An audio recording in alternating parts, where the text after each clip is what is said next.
সময় বয়ে যায়, আর এই সময়ে আমরা অনেকেই অনেক কিছু পাই, আবার এই সময়ে আমরা অনেকেই অনেক কিছু হারাই। তাই আমাদের সর্বদাই সময়কে মূল্য দেওয়া উচিত। আপনি এখন বেকার আছেন, চিন্তা ভাবনা করছেন কোনো একটা চাকরি বাকরির একটা ব্যবস্থা করার জন্য, কিন্তু পাচ্ছেন না। আপনি এখন হতাশাগ্রস্ত একজন যুবক অথবা যুবতী। তাই সময়কে আপনি কাজে লাগান। 6 মাসের মধ্যে অনেক কাজই শেখা যায়, যেখান থেকে আমাদের পরিবারগুলো অর্থনৈতিকভাবে কিছুটা আমরা সাপোর্ট দিতে পারি এই সমস্ত কাজগুলো শিখলে। আর আপনার এই 6 মাসের যে কোনো একটি ট্রেনিং যদি আপনি নেন, তবে আপনার কিন্তু একটা অভিজ্ঞতা হবে।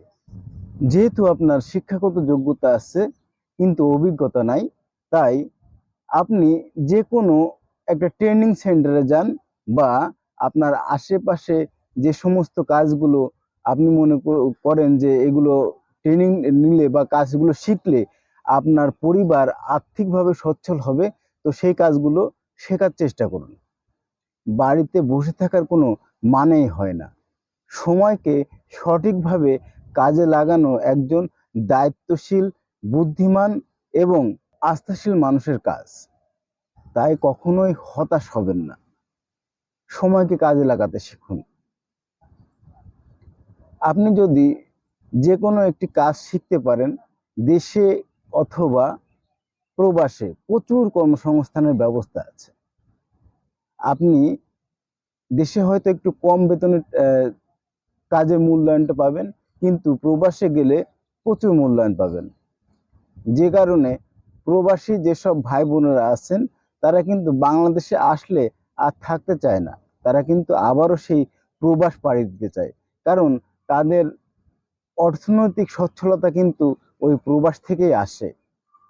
বাংলাদেশে যে ব্যক্তি কাজ করলে 10 থেকে 20 হাজার টাকা উপার্জন করে, সেই একই কাজ অন্যান্য দেশে করলে কিন্তু আরো প্রচুর টাকা আসে। সেক্ষেত্রে অবশ্যই আবেগকে কখনোই প্রাধান্য দেওয়া যাবে না।